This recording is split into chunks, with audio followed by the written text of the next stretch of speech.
联合国人权理事会在外界期待已久的新疆人权报告中指责中国严重侵犯人权，全面评估了中共针对维吾尔人和其他穆斯林民族的虐待指控。调查人员表示，他们发现了酷刑的可信证据，可能构成了反人类罪。东突厥散文化和信息中心前主席阿卜杜吉利里卡拉卡什先生就此事发表声明称，报告的发表是一个信号，中共政权必将对种族灭绝和反人类罪行负责，也是全球采取行动制止的时候，强烈呼吁全世界、联合国和其他人权组织采取具体措施制止中共的罪行。英国外交大臣伊丽莎白·特拉斯在保守党内选举中击败了前财政大臣里希·苏纳克，接替因丑闻缠身而被迫宣布辞职的约翰逊，出任英国保守党党魁，从而将成为英国的第3位女首相。分析认为，特拉斯可能延续铁娘子前首相撒切尔的作风。英国外交部长特拉斯上周在声明中说，英国将持续与国际伙伴合作，促进中国改变行为，立即停止在东突厥散的害人侵犯人权事件。尽管英国议会此前承认维吾尔族种族灭绝，但英国政府认为应该由国际法院裁决这一问题。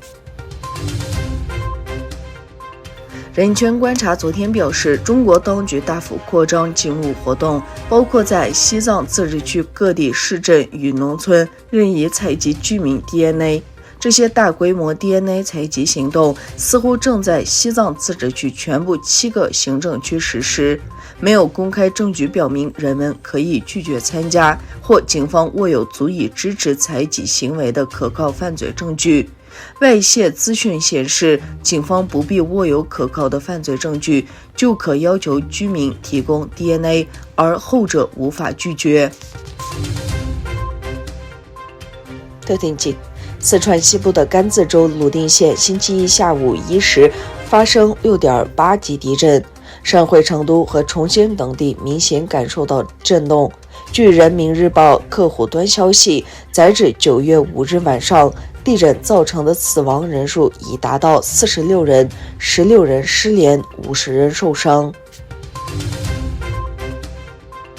在布鲁塞尔举行的欧盟乌克兰协会理事会会议后，乌克兰总理舍密加尔与欧盟外交关系和安全政策高级代表博雷尔举行了联合新闻发布会，提醒欧盟正在努力摆脱对俄罗斯的能源依赖。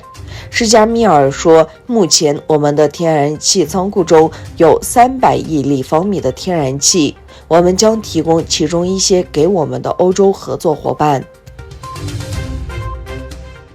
俄罗斯宣布扩大对美国的制裁，把25名美国人列入黑名单，其中包括美国商务部长雷蒙多以及好莱坞演员班·史蒂勒和西恩·潘。